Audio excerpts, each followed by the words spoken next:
हमने देखा कि मियां साहब इस मुल्क से गए और जब वो पानामा पेपर्स का सारा सिलसिला शुरू हुआ, उसकी एक तवील लंबी तारीख है, उसमें तो हम नहीं जाएंगे। लेकिन अब ये जो लेवल प्लेइंग फील्ड का मुतालबा किया जाता रहा कि जब तक लेवल प्लेइंग फील्ड नहीं होगी मियां साहब वापस नहीं आ सकते, इंतखाबात नहीं हो सकते। अब मियां साहब वापस आ रहे हैं और उन्हीं एवन फील्ड के फ्लैट से उठ के आ रहे हैं, तो ये एवन फील्ड से लेवल प्लेइंग फील्ड तक का सफ़र कैसे तय हुआ? क्या कहीं आपने कोई समझौता किया, अपने बयानिए से पीछे हटे, किस तरह ये मुमकिन हो सका?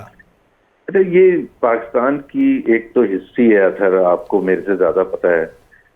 पाकिस्तान में एक पहले किसी के लिए अताब आता है, फिर वो हालात ठीक होने शुरू होते हैं और हम तो समझते हैं कि जो इस तरह से होना ही नहीं चाहिए था इन द फर्स्ट प्लेस, चाहे वो पनामा का केस था या वो डॉन लीक्स था, उसमें मियां नवाज शरीफ को इसलिए निकालना जरूरी था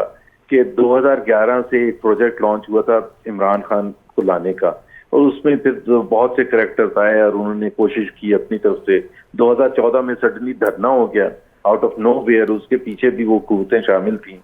और फिर डॉन लीक्स हुआ। डॉन लीक्स में कुछ भी नहीं था, क्या था, सिर्फ ये था कि जी एक अंदर की कहानी बाहर आ गई थी और बजाय के जो मैसेज था उसको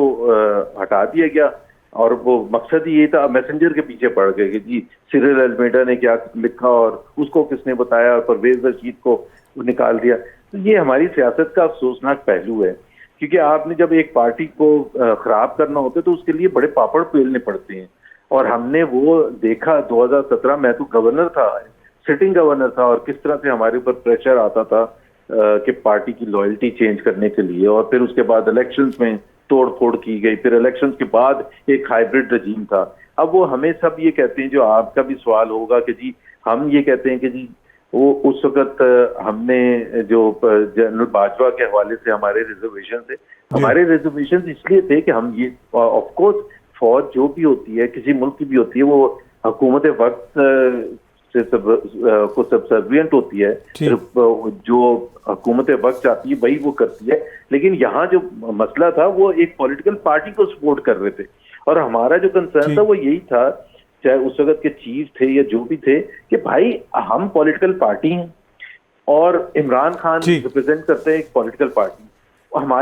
हमें आप उनसे डील करने दें ऑन अ पॉलिटिकल फ्रंट, आप सीढ़ी लगा के उनको सहारा ना दें, आप बीच में से हट जाएं, we will deal with PTI, and that is what happened.